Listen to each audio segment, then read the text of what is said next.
Welcome to episode 1419 of The Sleeper and the Bus. I'm Justin Mason, joined as always on Sundays by Jason Collette. How you doing, my friend? Buenos dias, man. I hope you're doing well. I went to a Canapolis prospect-wise. I got to start talking about prospect. Last night I went to a minor league game with one of our listeners here and friend of ours, Rob. And Asbel Gonzalez, I think I talked about him a few weeks ago, but you got to go look him up. He's on the Columbia Fireflies. He leads the minor leagues in stolen bases. He stole 2 last night that weren't even close. Not even close. But you're going to start seeing his name as we get to offseason. I'm just trying to give you a heads up if you play in one of those deeper leagues and somehow this guy's not there. Definitely worth a spec, but it's fun when you go to a minor league game and see somebody with a skill that you rarely see. And this was like, if you didn't get to see Chandler Simpson play, this guy, Simpson was still in the foot race, but I've never seen a guy just get on first and be like, I'm taking second and I'm taking third. And there's not a damn thing you can do about it. And that's exactly what happened. Nice. So it was fun to watch that speed, but Canapolis ended up winning because that same player failed to make a catch in the 8th inning on a ball he really should have caught. That became the winning run. Well, I love minor league games. I wish I had a minor league stadium near me, right? Like I think the closest one is Sacramento, which is like 2 hours away. So wow. Yeah, it's been it's a little annoying, you know. I could go to San Jose, which is 2 hours away, but it's no Frontier. No. Not the Sonoma Stomp, whatever that Sonoma. The Sonoma Stompers are independent league team. They are around, but I just for some reason never head over there. I probably should. I will one of these days. We have a week of FAAB, that is for sure. You can call it that. Unfortunately, if you're looking for the fireworks we've had the last few weeks, you're going to be sorely disappointed.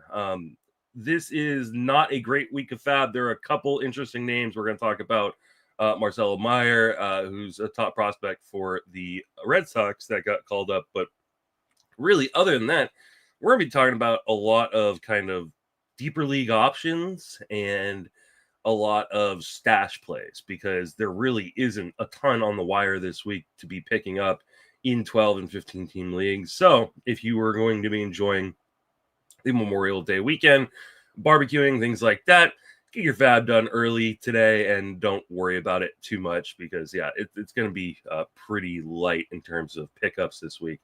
So just enjoy that barbecue.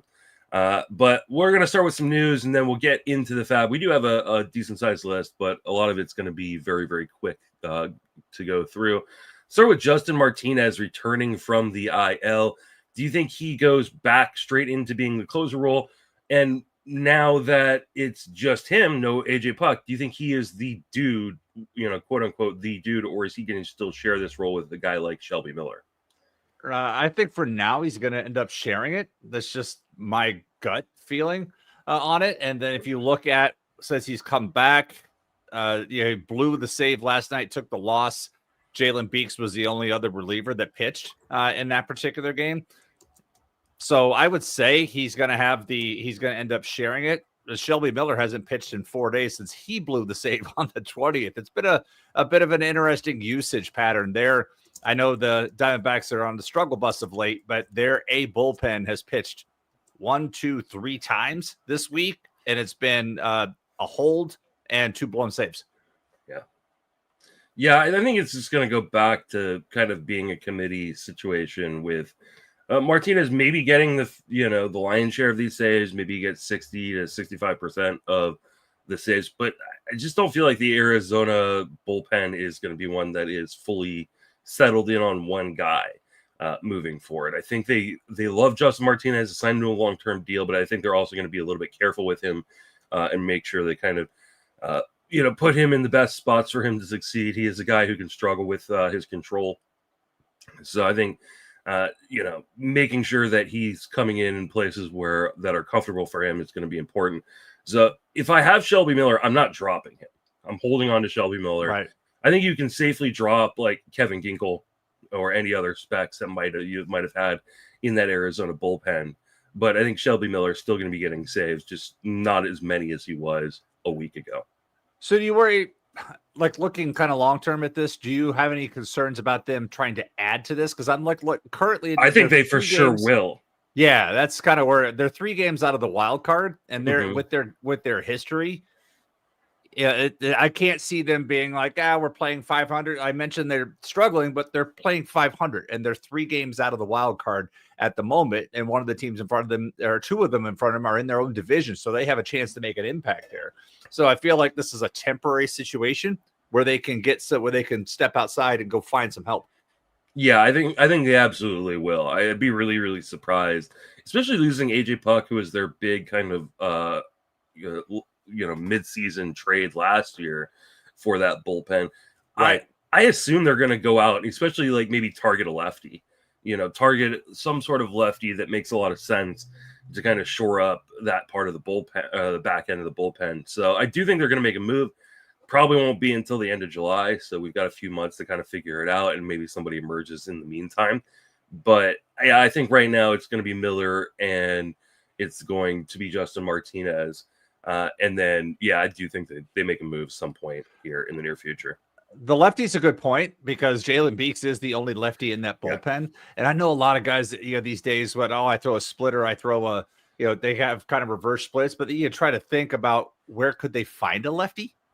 That's the hard part. It's like, go to Baltimore, you got Keegan Aiken and Gregory Soto. Those are the 2 lefties there. But I'm like trying to figure out, where do they exactly go find a lefty reliever? It's not like they're out there swimming, hanging off a tree saying, please come pick me. I'm good. Because the ones that are out there are, Cam Boozer, Brandon Eisert, Jaron Schuster on the White Sox. Yeah. The Marlins, last time I checked, the Marlins are extremely right-handed.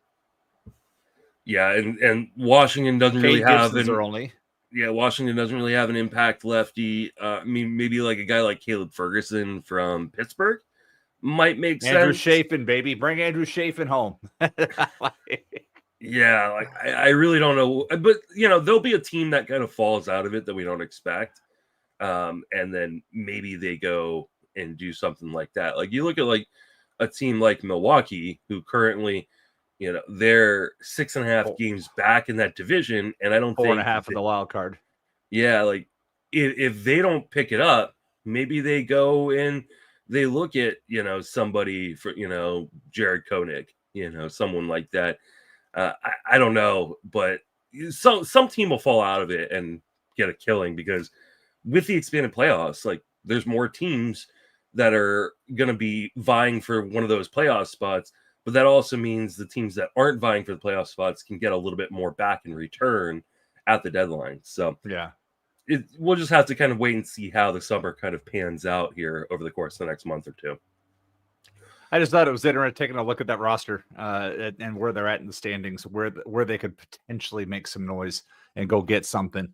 Because again, when you're sitting there at 500 expanded playoffs, and to lose Puck, to lose Joe Mansupply, that was the other lefty they had. Now they're just down to one guy.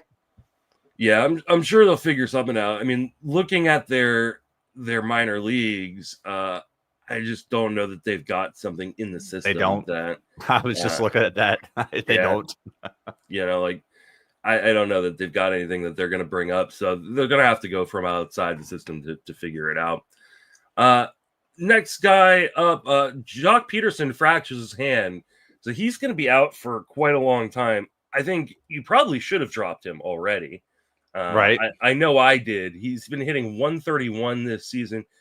Does this open up a bigger role for somebody that's interesting, though, in Texas? Well, like Sam Haggerty's been playing rather well and so that should help him. That should help him stick. I mean, Haggerty has been playing center field since Evan Carter went down. So Haggerty's been up and hitting leadoff all but one game and has been doing well. So I know he was, for AL only folks, that would be a move. He's already been picked up in some folks. So that's an area that's going to come up. I would guess this is going to be a platoon with Kevin Pillar and Ezekiel Duran at the moment.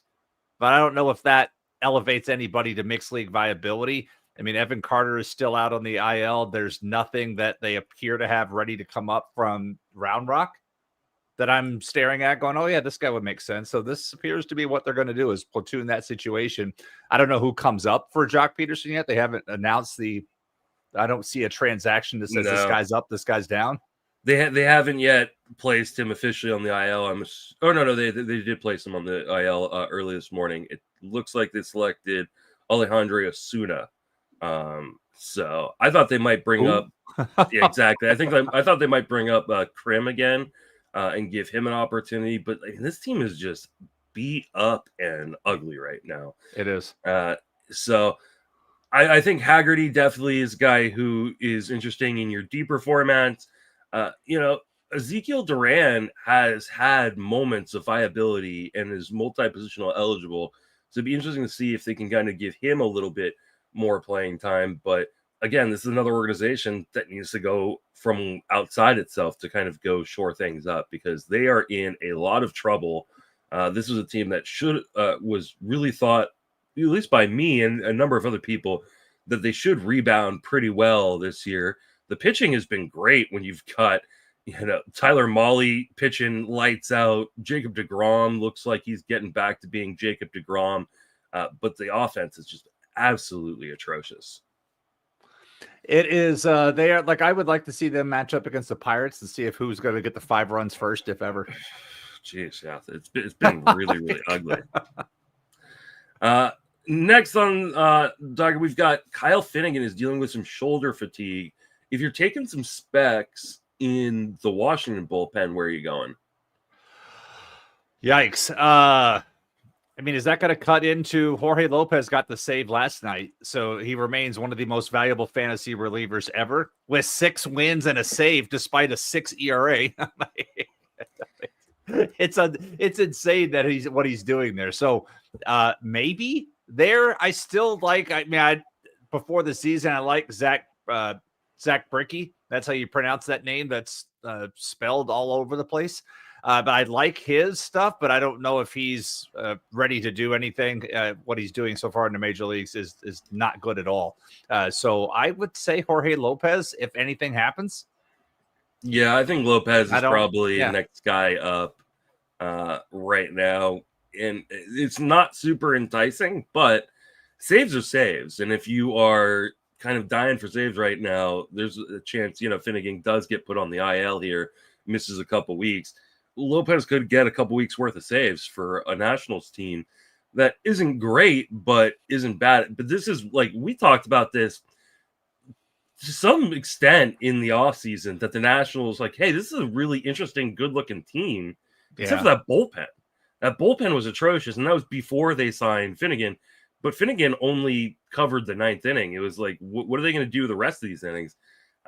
Again, this is another team that really should look from outside the organization, but they're not going to because they're still kind of towards the tail end of that rebuild. So I think Lopez would be the next guy up. And if I'm taking speculative saves opportunities, I think Washington's probably the place I'm looking at right now. Yeah, I agree. Last piece of news, Alex Bregman, he's going on the IL, I believe with a quad injury. And correct. This sounds pretty significant. He's going to miss probably at least a month, if not more. Are obviously holding on to Bregman. You're not dropping him, but this is going to open up the door for their top prospect, Marcelo Mayer, who will just kind of transition right into right now. Are you going full bore on Mayer right now because he is the big name this week in FAAB? I may kind of have to because Bregman was the third baseman on my RotoWire OC team that I just jumped into first place over the weekend. And Bregman's surge lately has been a part of that. And now I have to put in Miguel Vargas. So I had Miguel Vargas on the bench. I had picked him up a couple of weeks ago and we were talking about him. So right now, Vargas is in my lineup as third base, but in that particular lineup, I'm also dropping JJ Bleday this week. I'd already benched him, but he's now being dropped, obviously. I've benched Michael Harris in a 12-team mixed league because that's Jason Hayward the second instead of Michael Harris the second, and I'm just tired of it. I may even drop him, and he was my 3rd round pick. So that may be a league where I'm dropping Harris and Robert Jr., who were both top 8 round picks for me, and somehow I'm still in first. Yay! Keep the grind.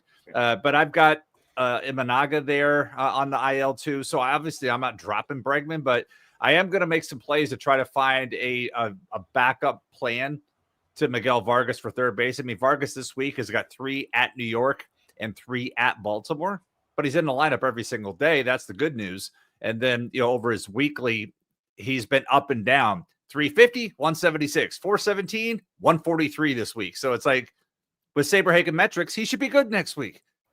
But I can't bank on Saberhagen metrics, so I need to have a backup plan. So I will look for some options.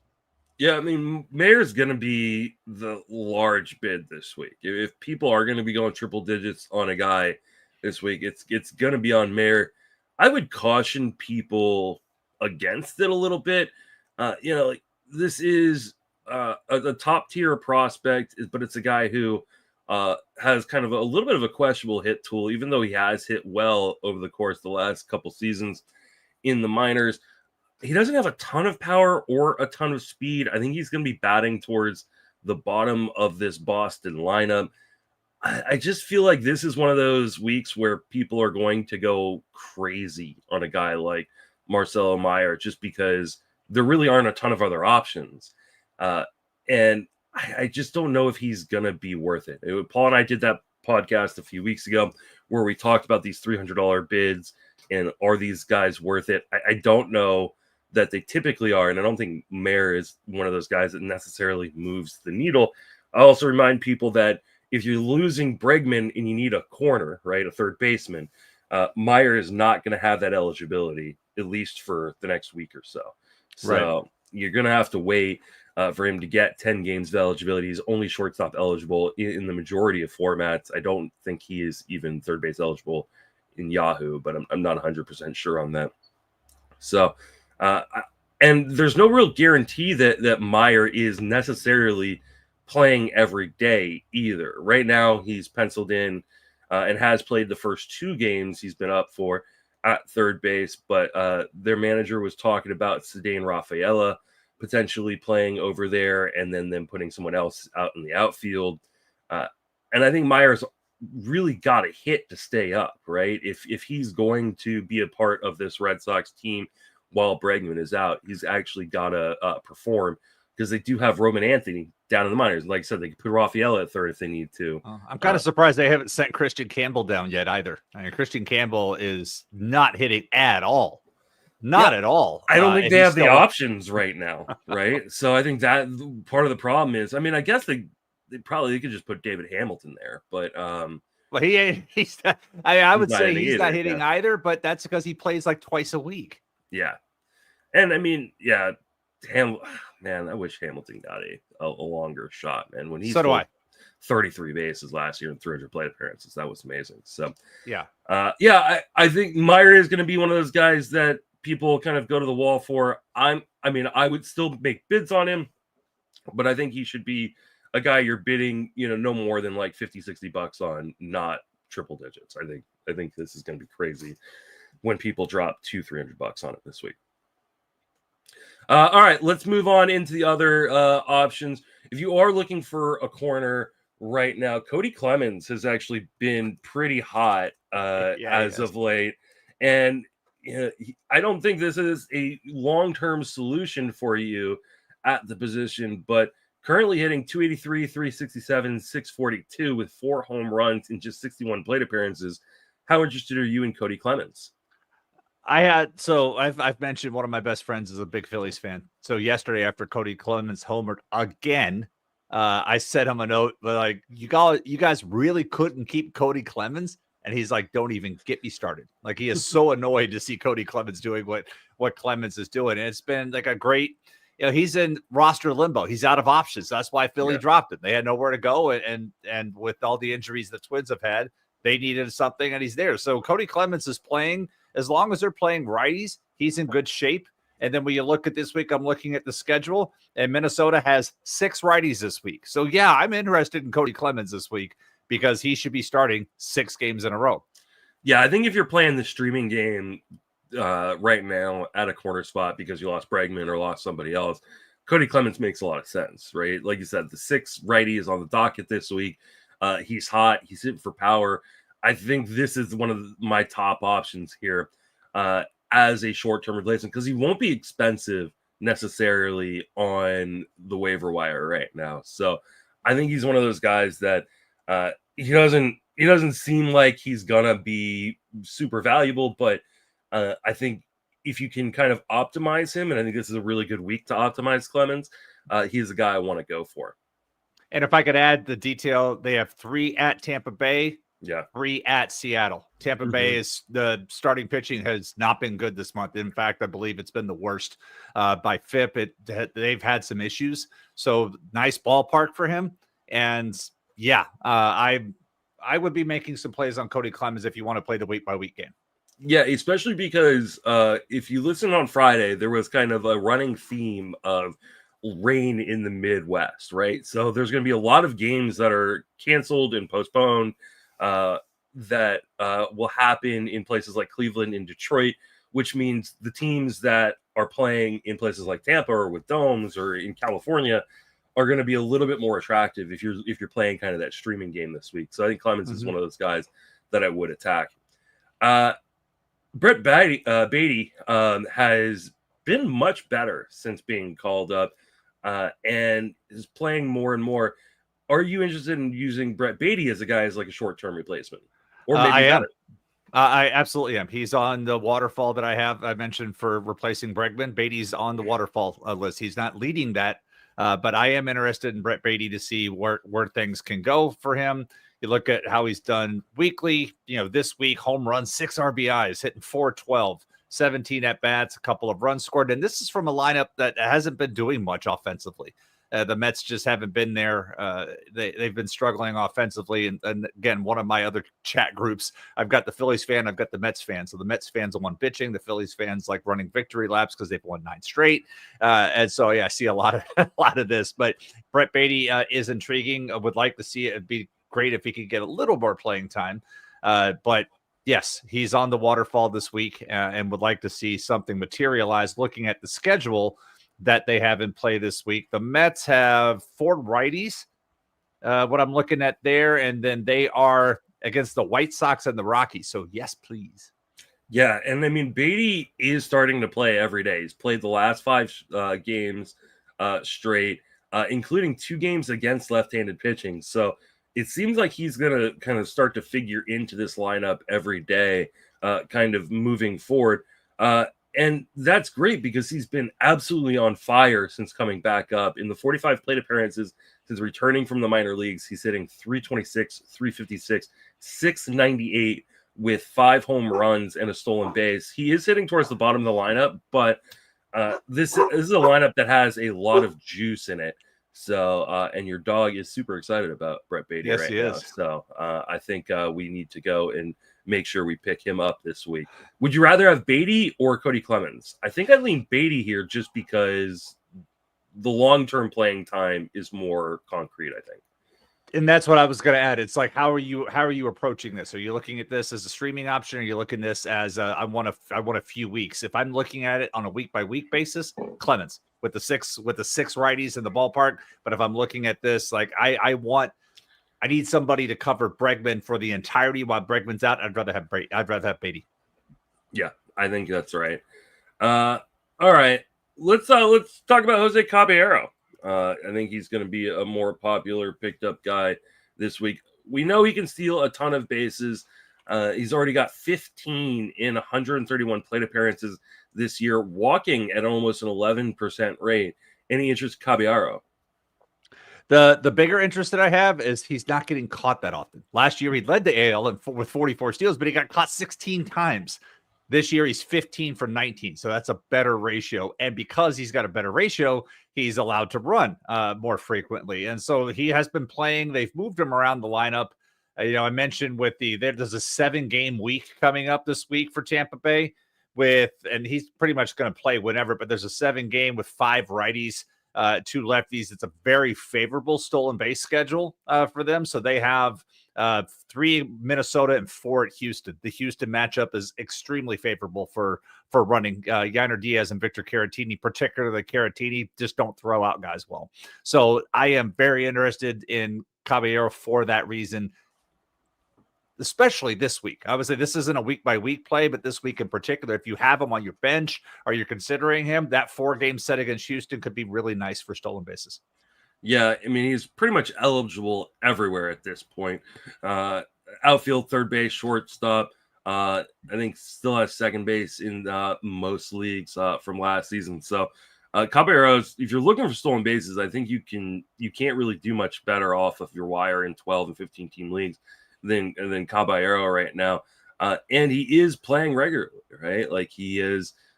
He's not in the lineup today. He's just kind of getting that regular day off, but he played in all 5 of the previous games, bouncing between shortstop and the outfield. So definitely a guy that I'm looking for stolen bases in my 15 and 12 team leagues right now. And I want to stress the thing about stolen bases, because these two teams just played one another, and in a 3-game set, the Rays were 10 of 11 in stealing bases.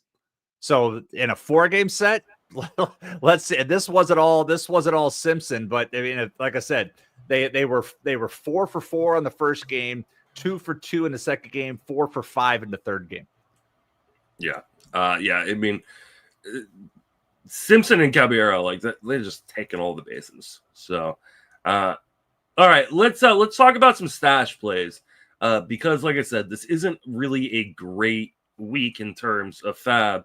One of the things you can do is kind of pick up some guys who might be coming back from the IL here in the near future, and kind of strengthen yourself so you don't have to spend so much money later on. I'm sure we'll talk about all these guys when they are coming back up off the IL.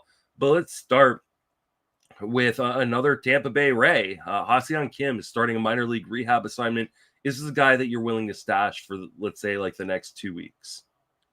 So I've kind of been tracking this one because I want to see where, like I've seen some dates as late as June 9th for him to return with things, but they were just sending him on the rehab. It's very clear what the roster spot is for him when he comes back, and that's Taylor Walls, because Taylor Walls is not, I mean, he can play defense. He just absolutely cannot hit. And those of us in Rays land are just anxiously awaiting this move to happen. I've also talked to a few people that aren't sure that Ha-Seong Kim finishes the season with the Rays either. Even though he's on a 2-year deal, they could try to move him with that situation. But there are some things coming back with that. I drafted Kim at $1 in my AL home league this year, and I've been sitting on him. We have a 40-man roster with no IL spots, and I've had a lot of injuries, and I refuse to cut him because of the price and the fact that we're about 2 weeks back for him. So if you can get him, if you want to do it, now's the time, because next weekend we'll have a very clear return date for him, and his price is going to go up. And once he comes up, obviously he's going to be, I don't expect much from the bat only because of that time off, but once he gets on base, as we've seen with Caballero, he'll have a license to run. So if you're looking for stolen base help, now is the time to do it for cheap. Especially if you have a healthy bench. If you're looking at like maybe just one guy on your bench in an NFBC format, great. In like a home league, one of my home leagues, we have an 8-man bench that includes injuries. I can't afford to make that spec because I already have 4 other guys hurt. Yeah, I think, especially since we just talked about Caballero and kind of Simpson stealing so many bags, like you have to expect that Ha-Seong Kim is going to be able to do that when he comes back, and figures pretty prominently in this lineup. I don't know where you think he's going to hit in this lineup, but I would expect him to be fairly high up when he returns. And while the power, I don't know that how well it's going to play when he returns. It is Tampa Bay, right, where this stadium's playing really, really well for power. So I love Ha-Seong Kim. Yeah, exactly. I love Ha-Seong Kim. I think if I had a bench spot that I can use to stash, I would right now. That being said, I think a lot of people are struggling with injuries, and it's really, really difficult to do that. So he may be someone you want to just put on your watch list. I think it's going to be a 2 to 3 week rehab assignment. So you're going to have to stash him for 2 to 3 weeks before he's probably up. But because he's missed so much time. He's missed all that time. The rehab assignment starts tomorrow, by the way, in Durham. Mm-hmm. So once that happens, that's 20 days. So at no worse, unless there's a setback, no worse than 3 weeks for that. But he is going to Durham starting tomorrow. I wouldn't be surprised if they let him use all of that time too. Especially because, like you said, he's had such a long layoff. He missed all of spring training. He's going to have some rust. They're going to, I think, give him time. But I think they also want to give him some time to kind of showcase themselves if they do want to move him at the deadline. Mm-hmm. Next stash guy is Parker Meadows, who's working his way back from an injury. There were a lot of people really excited about Meadows when he during draft season, and then all of a sudden he's hurt with that weird nerve arm issue. He's going to begin a rehab assignment on Tuesday in AAA Toledo. Are you stashing Parker Meadows? I have him in AL Tout, and I drafted him. And so I've been sitting on him because remember in AL Tout, we can only DL 4 guys. And I've had more than that. And so I have refused to make that drop.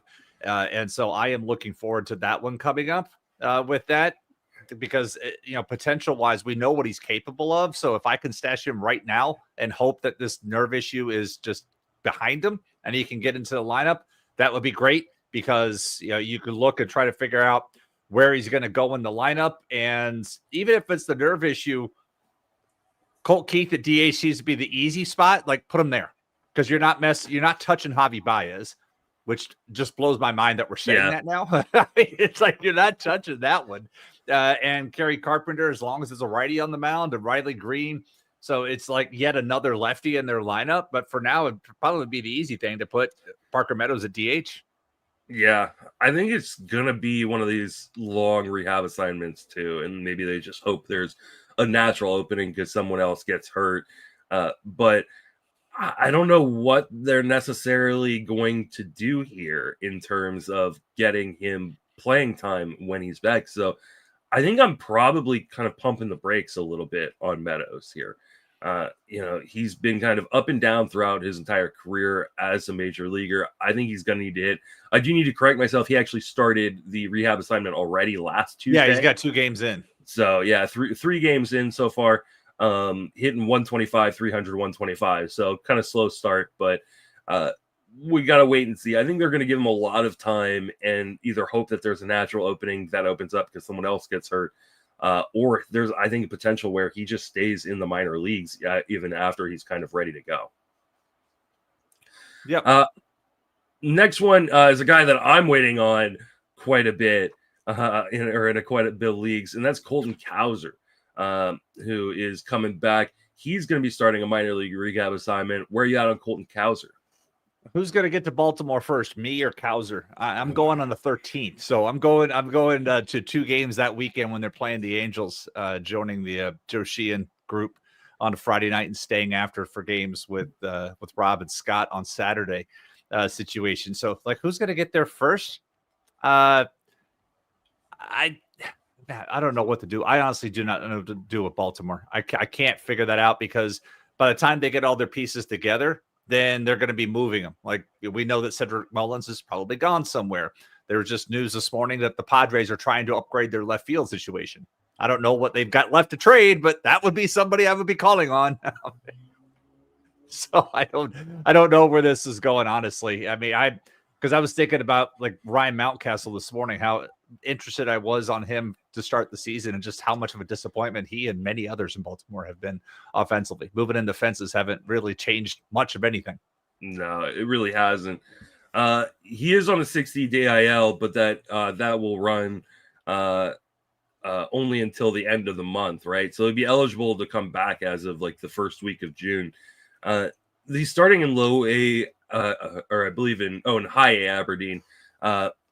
So I think this is going to be a little bit longer of a rehab assignment as well. I think you're going to need the 2 to 3 weeks before Cowser's coming up. But if you're looking for power, like Cowser's got it.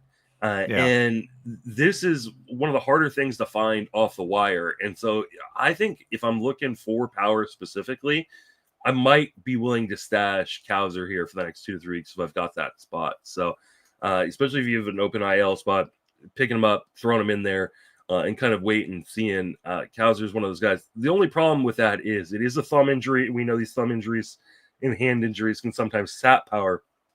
So I think this is one we really want to watch as he's moving his way through the minor leagues on this rehab assignment to see if that power stroke is kind of returning. But we know Cowser is a power bat with some speed and plays great defense. So when he comes back, he's going to be playing every day because of that defense.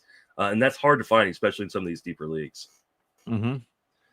Last stash guy we're going to talk about is Matt Wallner, starting a minor league rehab assignment. Speaking of power, obviously he's a guy he's going to be on the strong side of the platoon, but how interested are you in Matt Wallner returning?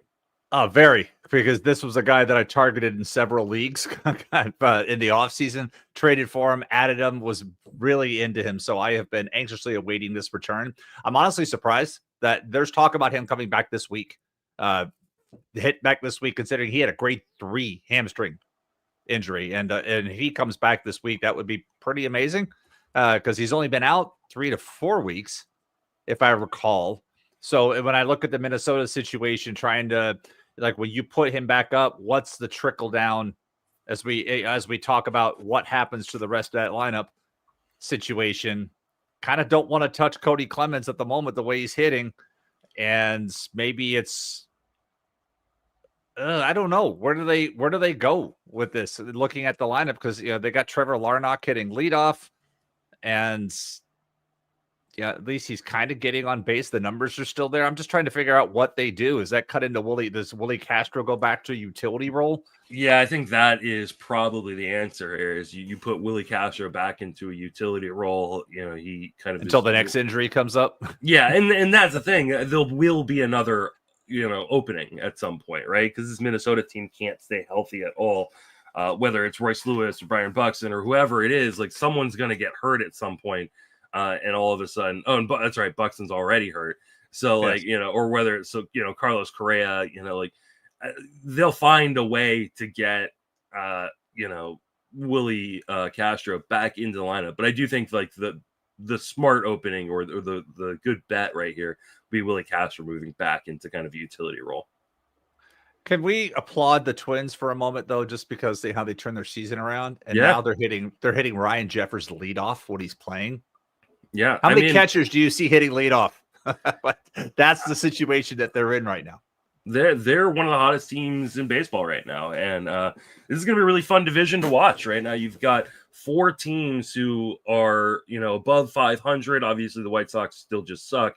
But, even the Royals have started to turn things around. And this is going to be a really fun race in the AL Central with 4 really good teams kind of competing for that division title. So, definitely going to be fun to watch the AL Central and how it shapes up over the summer. Mm-hmm. Matt Vierling has returned, and he's a guy that is eligible at third and outfield, and has been a pretty productive hitter when he is playing. Obviously, he's just 2 games back into the season right now, so hasn't really done much yet. But hit 16 home runs with 6 stolen bases last year with a .257 batting average. How interested are you in Matt Vierling? And that gets back to what we were just discussing on things. It's like, where does this all play in? So if we have Meadows and Vierling back, Vierling's already back. And when he's been back, he's played left and center. He's hit first against the lefty and 7th against the righty. So he's played both games. It's like, where do they start finding? They're already wedging him in. Where do you start wedging Meadows in when it all comes back? And Vierling's got the versatility where he can play multiple spots as he has in the past. So maybe he takes over third base from McKinstry, goes into a platoon situation. Because wasn't Vierling playing some third base, or am I mistaking him for somebody else? All right. Vierling plays third and outfield. Okay. I guess McKinstry would be the guy you put back in kind of his super utility role, because McKinstry plays everywhere. McKinstry can play, short, second, third, both. And he's doing well. Outfield. He's doing well too. He's been great. That's the hard part. That's why I'm trying to figure it out. He's got a 120 WRC plus this year. I think if they move him into a utility role, it's that kind of utility role where he's still playing every day, but he's giving guys days off everywhere. And kind of moving all around the diamond because he is good enough defensively to play every kind of position. This is just an embarrassment of riches right now for the Tigers, and a kind of a gold-plated problem. Right. Vierling I like because I think he is one of those guys who is going to play. He doesn't have really a carrying tool for fantasy. He doesn't have a ton of pop or a ton of speed, but he can kind of do a little bit of everything with a decent batting average.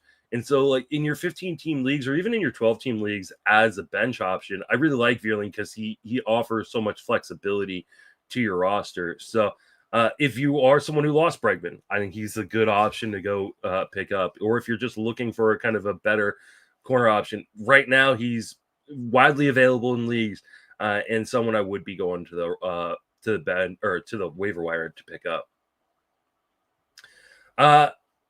There's been a number of injuries so far in the Nationals outfield. They lost Jacob Young. They lost Dylan Cruz. And this is giving an opportunity for them to call up a former top prospect. And I say former because this was a first round pick in 2020, the 8th overall pick, Robert Hassell III.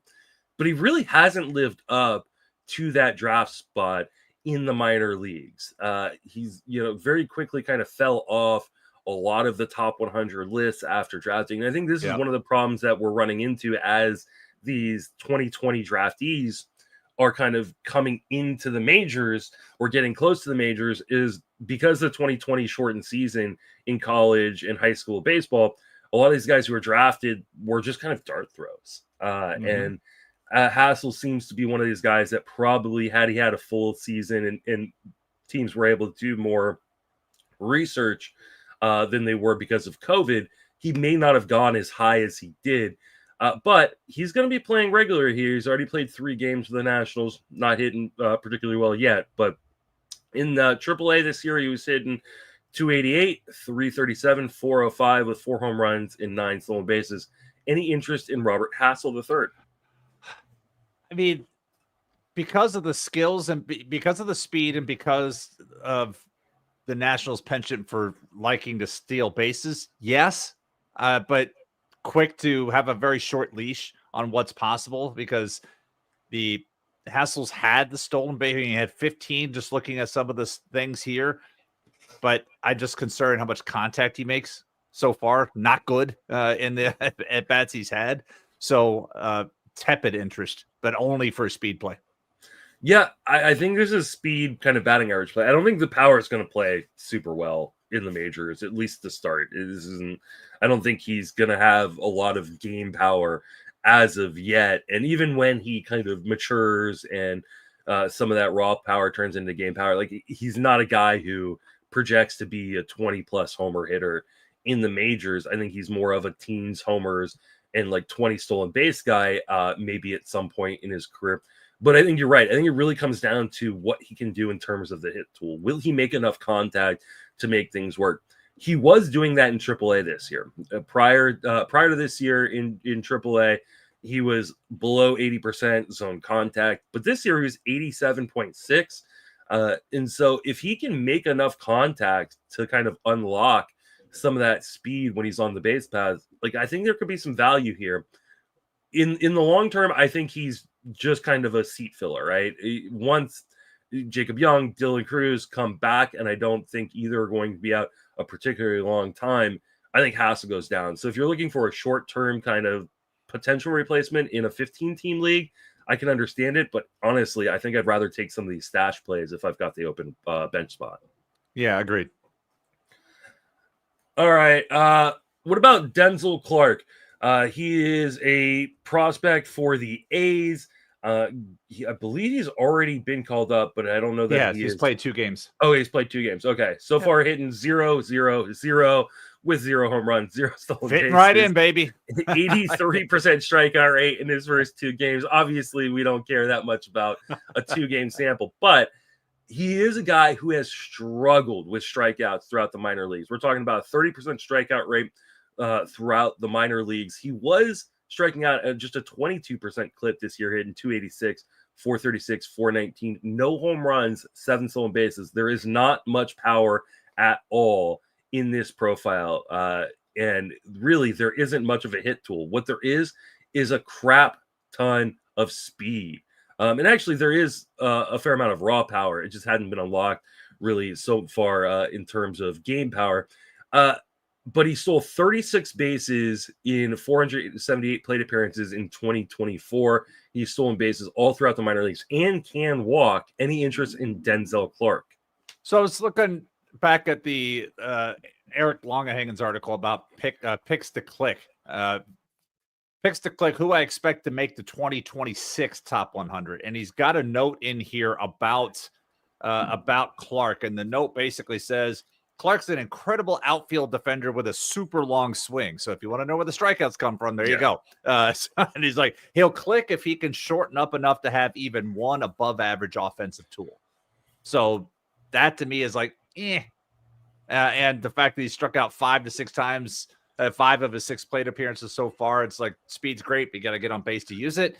And the super long swing just scares me. And maybe it's like they called him up now because they wanted to give him a shot. Maybe Colby Thomas is the next guy because they have some names down in AAA that they can up the bounce. But JJ Bleday had to go down because that was not looking good. And if they're going to rebuild and do what they can, then it's time to see what somebody else has. And maybe it's Denzel Clarke right now, but it could be, it could be Colby Thomas next. He's the best next guy up for them. Yeah, I mean, he is a really, really good defender, right? So, like, that could give him an opportunity to just kind of stick on this team and play for quite a while, especially because, like, I don't know that they've got anybody who's going to be as good defensively as him. The problem is, while there is a ton of speed, and he has a 70 grade speed score on the kind of prospect scores on Fangraphs, and he has a 70 grade power tool or raw power tool. He's got a 20-30 hit tool in like on our scores. Like, this dude has not been able to hit. There's power, there's speed, but he has not been able to hit, and he really hasn't hit at any level in the minor leagues until this year. And he did it really by just kind of sacrificing a lot of the power that's in that bat, it looks like. So I think if you're looking for maybe some speed, he's going to hit the bottom of this Oakland lineup. He could steal some bases, but other than that, like, I just think that the batting average might be so low that it actually kind of kills you. Maybe that's him. Maybe that's him taking Eric's advice and shortening up. So it's like, okay, I can't hit for as much power with the super long swing if I can't make any contact. So let's go this direction. Yeah, and we'll see how it works. But I think, I mean, you'd rather have like Caballero, right? If you're looking for speed. Yes, absolutely. Yeah. So, all right, let's move into the pitching. And if you thought the hitting options were terrible, the pitching options are even worse, right? We'll start with my San Francisco Giants, who recalled Kyle Harrison to start yesterday with Justin Verlander hurt. Verlander went on the IL with a strained pectoral muscle. And so Kyle Harrison back in this rotation because they're doing the right thing and not putting Jordan Hicks back into the rotation. But Harrison has been a guy who I think people have been kind of enthralled by the stuff, left-hander in a good park, but really just does not have the command and control for starting. He's going to get an opportunity here, pitched fairly decently yesterday. Any interest in Kyle Harrison? So not really, because I need to see where he can go. Like you said, he pitched, he faced 17 batters yesterday, struck out 4, didn't walk any. I guess the good news is that he has no walks in 4 of his 5 appearances. The bad news is he walked 3 in 1 of them. I guess it's the Twins. But with the stuff, I just want to see, I'd be more interested if I could see if Harris is going, if he can get past this, if he can get like 20 plus batters faced, as we were talking in our group text chat the other day. Remember this segment last week, we were talking about Zebby Matthews. Can he get past 18 batters? Nope. Yesterday, they pulled him right out at 18. And so he's getting that David Festa treatment situation. But, I mean, Zebby also earned it because he threw a lot of pitches in that case. But that's kind of where I want to see where things are going to get with Harrison. So he's on my watch list, but he's not on my ad list this week. Yeah, and the problem with Harrison is like the stuff really plays up well in these short stints, right? When he's doing like a 2 or 3 inning outing, like you really see that stuff kind of pop. The problem has been when he is being used as a starter and he's got to go 4, 5, 6 innings, the stuff really kind of plays down. And so I'm not super interested in Kyle Harrison, and I've been kind of one of the lower men in the industry on him over the course of his, kind of brief major league career. I just don't see him as a reliable long-term starter. I think he is a guy that really should be as a multi-inning reliever that can be electric in kind of those short stints. But the Giants need him to start right now, and so I think he is going to start for the time being. I'm a little surprised they didn't bring up someone, else, someone like Carson Wisenhunt. I know he's not on the 40-man, but or even like Mason Black, who's had some times, or Keaton Wynn, who's had some times in the rotation. I'm a little surprised they actually went with, and they continue to try to push Kyle Harrison as a starter. I mean, the Wisenhunt, that the point there is you got to make two moves, and teams are always so hesitant to make the two moves to get that. Not really. I mean, kind of somewhat breaking news type of situation, but part of that Texas move is they DFA'd Kevin Pillar, just for you deep league folks. But then in Boston, they are unplugging Trevor Story for a few days, so he is not in the lineup. But guess who is? David Hamilton. David Hamilton's playing some shortstop. So David Hamilton's got some chances to, looks like he's going to get the shortstop playing time for the moment. And we'll see where that goes. But David Hamilton is playing 8th. And Abraham Toro is hitting 7th today. Oh, but he just hit a couple of home runs. Gross Sunday lineup. But Hamilton's one of those guys I would love to pick up. I think, like if you're looking for cheap stolen bases, we know Hamilton can steal bases. Like I said, he stole 33 bases in just over 300 plate appearances last year. We know he's got speed. He just kind of needs the opportunity. If he's going to get that here at shortstop and then maybe at second base, if they're going to give both Story and Christian Campbell some time off here, occasionally, I think Hamilton's one of those guys. Like, he could just steal so many bases. He's 4 of 5 over the past 10 days. He's 4 of 5 stolen bases in 14 plate appearances. I mean, he's not hitting, but when he is getting on base, he's absolutely running. Yeah, absolutely. All right, moving along to the next option in terms of pitching. Now, not going to be available in your deeper leagues, in your 15-team leagues, but I think we need to have a conversation about Chris Paddack, who has actually been really, really good since that first blow-up start of the season. He got absolutely crushed by the Chicago White Sox, giving up 9 earned runs in 3 1/3. Well, he wasn't that great in the second one either, but since then he's been shoving. Yeah, and he, like you said, he wasn't super good in the second one, but that was against Houston, right? In his second start of the season. So, like, you kind of give him a little bit of a pass there. But since April 7th, he has a 2.22 ERA, 31 strikeouts in 44 2/3 innings. So the strikeouts aren't extremely exciting, but he has pitched really, really well. And Jenny Butler kind of brought this to my attention because I shit on Chris Paddack when I was really calling for Zebby Matthews and David Festa to come up and stick in this rotation. But where are you at on Chris Paddack? Do you think he is a viable guy for your shallower leagues, your 10s and your 12s? So I'm not putting this on the Javi Baez comment earlier, but the fact that we're here talking about adding Chris Paddack when in the offseason, all we wanted to do was launch him and Simeon Woods Richardson into the sun to open up spots for Festa and Matthews. Lesson learned for a lot of us. I mean, and like you said, you just ran off the numbers. He's made 8 starts. He's only won 2 of the games since then. But the good news is he hasn't allowed multiple home runs in any of those games. And he's only allowed more than 2 walks in one of them against the White Sox again. Maybe they have his number. Something about the White Sox has his number this year. But, he's won 2 of his last 3 starts. I already had, even before we had this, Paddack is in my waterfall for pitching in a 12-team mix. So that's where I am. And I can't believe I'm there, considering how much I wanted this guy off the roster. And we were talking like, oh, the Twins could trade him to Baltimore. They could do something like get rid of this guy. And good thing they didn't. He's actually very usable for them right now. Yeah, and unlike, when Festa was up or Zebby Matthews, now they let him go deeper into the games. He has faced at least 22 batters in each of his last 4 starts. He's gone 7 1/3 and 7 innings in 2 of his last 4 starts. I mean, I don't know how much I buy this necessarily for the long term. I do think like hey, he will give up more home runs in this, especially as things start heating up more and more across the Midwest. But for right now, I think you got to just roll with him. And I think I would be picking him up in any league where he might be available. Again, he's not going to be available in deeper formats. Chris Paddack is already probably rostered in just about every 15-team league.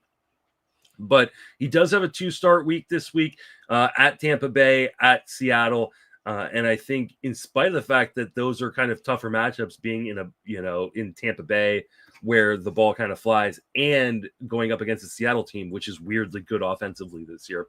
I think that is one I'm rolling with and picking up in these shallower formats. Yeah, indeed. I'm kind of looking at the pitching list. I'm kind of surprised you haven't tried to work Patrick Corbin on this list for free agent pickup either. I'm not falling for that again. Never again. That's absolutely no. Hey, he's owned and started in 73% of leagues. That's insane. I mean, I'm looking because I was trying to see if like I said, Paddack's available in my 12. He is not available in Dwarf. It's so that's what I was looking at. Corbin had a 2-start week this week, and he pitches against the White Sox. That's why he's rostered and being started. But like he will probably be one of the more dropped guys. I would assume this week in those shallow formats where he is rostered. I'm not touching Patrick Corbin with a 10-foot pole. A guy that might be interesting is pitches in Seattle, which is a great place to pitch. Has pitched fairly well so far.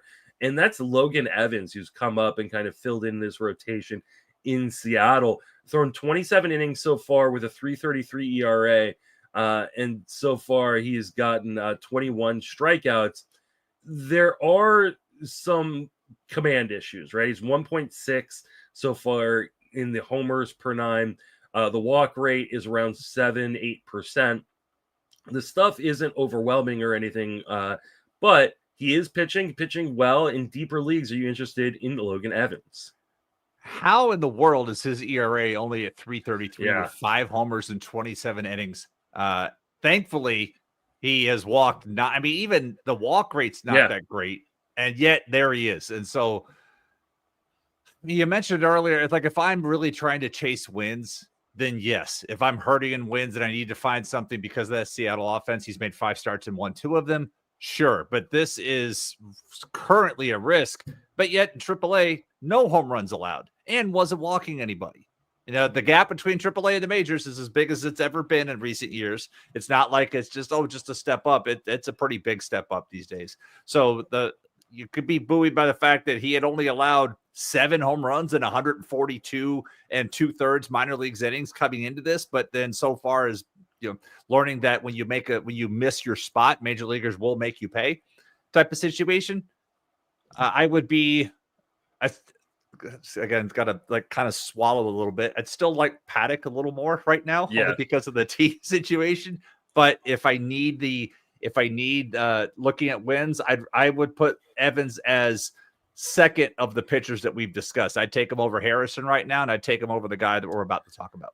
I think this might be a short-term solution too. With George Kirby back, I think there's the chance that either Logan Evans or Emerson Hancock gets sent back down to the minor leagues after this week.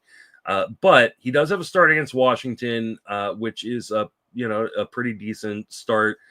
I think I might throw some money on him as a one-time kind of streamer this week. But for the most part, I think I don't know how long he's going to be in this rotation for us. So we know Logan Gilbert's working his way back. They do, like I said, they do have Emerson Hancock up, and Hancock's supposed to get the start at the end of the week. So I think Evans could be sent back down here, especially if he doesn't perform well against Washington. But I think this is a short-term kind of stream solution if you're looking for a pitcher to pick up. All right, what about Colton Gordon? And no, this isn't a fake name. This isn't a congressman. It's a lefty in the rotation right now for the Houston Astros. So far, has thrown 9 2/3 innings with a 5.59 ERA, but the underlying numbers are a little bit better. A little bit of a home run problem, but there are strikeouts. So far, he has had 10 strikeouts in those 9 2/3. in the minor leagues, where he was throwing much better, 2.25 ERA and 42.1 innings. He had 43 strikeouts. Any interest in Colton Gordon? So I watched him pitch against the Rays. Colton Gordon grew up in St. Pete, grew up as a Rays fan, and then got to come pitch in Tampa against the Rays this last week. And watching him pitch, I was trying to figure out, because the way he looks, it was kind of like a slimmer. Not that Colton Gordon is very, he's a sizable. We're the same size. We're both 6'4", 225, right? So, but he kind of looked like Sid Fernandez, but without the slimming pinstripes type of. That's kind of how he was pitching to me. And you got, like I said, you gotta take the numbers the way they are, because I've often ranted about how bad the Rays look against lefty starters, and Gordon did that. Gordon, 5 1/3, struck out 7, didn't walk anybody, did allow a home run. I forgot who hit the home run in that situation, and he got into trouble a little bit later in the game. So it's like he's made 2 starts here, struggled against Kansas City, had a better thing against the Rays, but the Rays against lefties are just absolute garbage. So this is why I was saying I would rather take Logan Evans and Chris Paddack over Colton Gordon. I mean, it was interesting what I saw, but this is more of an AL only play. And if you're going to do them in a deep mixed league, it's got to be where the matchups are. I'm going to argue that. Go ahead. Oh, I'm going to argue that I think you should take him over Evans. So like I said, I think Evans might be heading back down to the minor leagues here pretty soon, whereas I think Colton Gordon could stick up for a little bit. And who does he get this week? He gets the Rays, but not. That's what I was just going to say that. He gets the Rays again. He gets the Rays in Houston, which, like you said, a team that struggles against left-handed pitching. And yeah, I think this is, if you're looking for a short-term stream dude right now, I think that Colton Evans is now I'm messing up the name. Colton Gordon is the guy that you should be going for. You can get the strikeouts. You got to keep the ball in the yard, but it's going to be a little bit easier place to pitch, especially as a lefty in Houston as opposed to in Tampa. So I think this is a guy that in your 15-team leagues you probably get for fairly cheaply and get a good start out of, and then you can kind of re-examine for next week. Go for it. All right.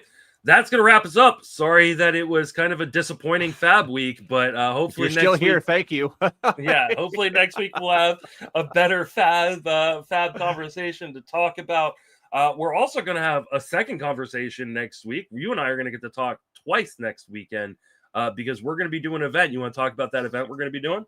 Yeah, the ordinary effort folks podcast that I appeared on last month. They're doing a fundraiser for ALS on the 31st, and Justin and I will be on there 4:00. They'll be live streaming all day. I think it's noon to midnight Eastern, and we will be on at 4:00 Eastern to do a segment. I don't know what type of grid we're going to get yet, but we're going to work with the guys to put one together. I had a lot of fun on that podcast when I was on it a few weeks ago.